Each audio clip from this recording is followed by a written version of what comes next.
In this video, I'm going to give you the keys to the kingdom. The keys to self-discipline, also known as self-mastery. And the tool we're going to use to get us there is mindfulness. But before we get into all that, what is self-discipline first of all? Let's define it a little bit. Self-discipline is the capacity to do what you know you have to do, which is in your best interest despite how you feel about it in the moment. So self-discipline is sticking to your diet. Self-discipline is going to school when you don't want to go to school. Self-discipline is exercising when you don't want to exercise. It's doing things that are going to improve you regardless about what you feel in the moment. You have to understand that your brain is not on your side. Your brain wants what's easy for it. As long as you're able to survive, and reproduce, your brain is cool. It does not give a shit about your goals, your lofty goals at all. So this is where your self-discipline comes in. You've got a brain that's not on your side, but you've got these higher level goals of a human being. So how are you going to achieve them? Well, that's where mindfulness comes in. Mindfulness is the ability to become aware of your own thoughts, your own emotions, and life in general. Just becoming more aware. Now you might be thinking, that's easy. I'm aware. I know about my thoughts. I know about life. I'm living life. How can you not be aware? Wrong. When you walk somewhere, let's say you're walking to your car, oftentimes, more often than not, you're going to be thinking about next week, about the family dinner you got going on. You're going to be thinking about a few years back, about that time Tommy called you that mean name in preschool. You're going to be thinking about the new boat you want to buy. You're going to be thinking about all kinds of things. And you're going to miss out on life entirely. You're going to miss out on the sensations of the grass underneath your feet. You're going to miss out on the birds flying above. You're going to miss out on a lot of sensations because you're stuck in your mind. This is not being aware. This is not being mindful. Mindfulness brings back that awareness.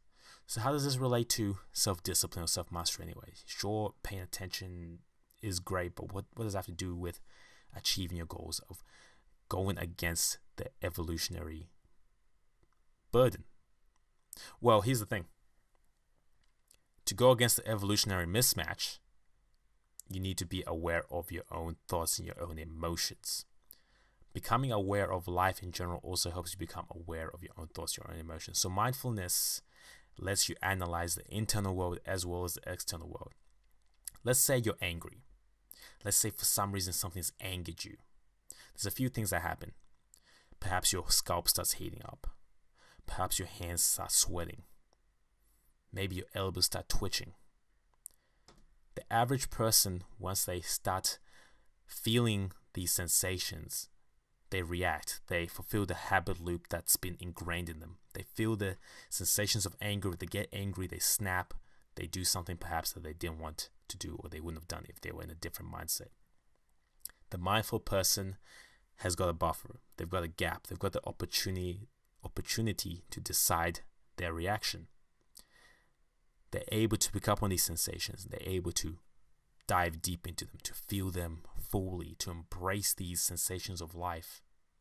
And the funny thing about diving deep into these sensations, paying attention to them, is that you gain a sense of power over them.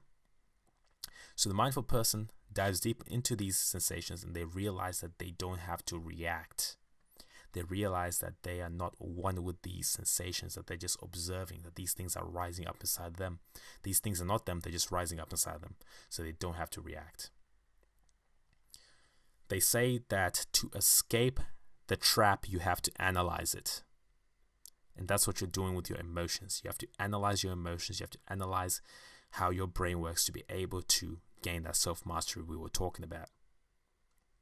Let's say you are trapped by some mechanism, rope tied around your foot.